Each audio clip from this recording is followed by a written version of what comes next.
Satish.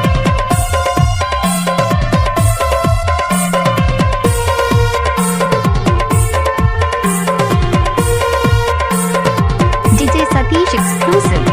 तै तो कहत रही गमछा ना धरी हो, तै तो कहत रही,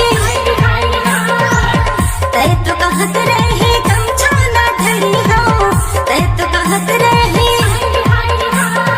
अब कैसे धारी पीला पीला गमछा, अब कैसे धारी पीला पीला गमछा। चिखले गलियां गयो सेवा के मारे, चिखले गलियां गयो गोंडी के मारे, चिखले गली आ गयो सेवक मारे, चिखले गली आ गयो गोंडी के मारे। Mixed by DJ Satish.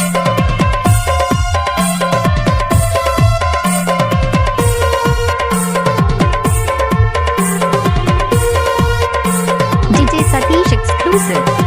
तै तो कहत रे थाला में ना मनी हो, तै तो कहत रे ये दे, तै तो कहत रे थाला में ना मनी हो, तै तो कहत रे हाँ अब कैसे माने गोंडी धरा मेला, अब कैसे माने गोंडी धरम ला। चिखले गली आ गयो सेवक मारे, चिखले गली आ गयो गोंडी के मारे। चिखले गलियां गयो सेवा के मारे, चिखले गलियां गयो गोंडी के मारे, चिखले गली आ गयो सेवक मारे, चिखले गली आ गयो गोंडी के मारे। चिखले गलियां गयो सेवा के मारे, चिखले गलियां गयो गोंडी के मारे।